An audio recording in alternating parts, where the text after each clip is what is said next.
அஸ்ஸலாமு அலைக்கும். இன்றைக்கி பார்த்தீங்கன்னா ஒரு இன்ஸ்டண்ட்டான தோசை மிக்ஸு எப்படி செய்கிறதுன்னு தான் பார்க்க போகிறோம். 2 கப் மைதா மாவுக்கு ஒரு கைப்பிடி அளவு ரவை, ஒரு கைப்பிடி அளவு கருவேப்பிலை, கொத்தமல்லி தழை, 1 ஸ்பூன் சீரகம், 2 பச்சை மிளகா பொடியாக நறுக்கி சேர்த்துக்கோங்க. ஒரு பெரிய வெங்காயம் ஸ்லைஸ் பண்ணி சேர்த்துக்கலாம். வெங்காயம் ஆப்ஷனல் தான், தேவைப்பட்டால் சேர்த்துக்கலாம், இல்லைன்னா ஸ்கிப் பண்ணிக்கலாம். இது கூட தேவையான அளவு உப்பு சேர்த்துட்டு தண்ணி சேர்த்து நல்லா தண்ணியாக மிக்ஸ் பண்ணி எடுத்துக்கோங்க. பேட்டர் வந்து ரொம்ப கெட்டியாக இருக்கக்கூடாது, தண்ணியாக தான் இருக்கணும். 5 நிமிஷத்தில் இப்போ நம்மளோட தோசை பேட்டர் ரெடி. இப்போ இதை நம்ம தோசைக்கல்லில் ஊற்றி எடுத்துக்கலாம். முருகலாக உங்களுக்கு எப்படி தேவையோ அந்த மாதிரி ஊற்றி எண்ணெய் ஊற்றி சுட்டு எடுத்துக்கோங்க. இப்போ பாருங்கள், பார்க்கவே சூப்பராக இருக்குது.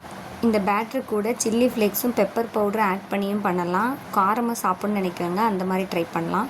இந்த தோசைக்கு வந்து ஒரு கொத்தமல்லி சட்னி நல்லா காரசாரமாக செஞ்சு சாப்பிட்டிங்கன்னா காம்பினேஷன் செம்ம சூப்பராக இருக்கும். கோதுமை மாவுலேயும் இதே மாதிரி செய்யலாம், செம்ம சூப்பராக இருக்கும். நீங்கள் ட்ரை பண்ணி பாருங்கள்.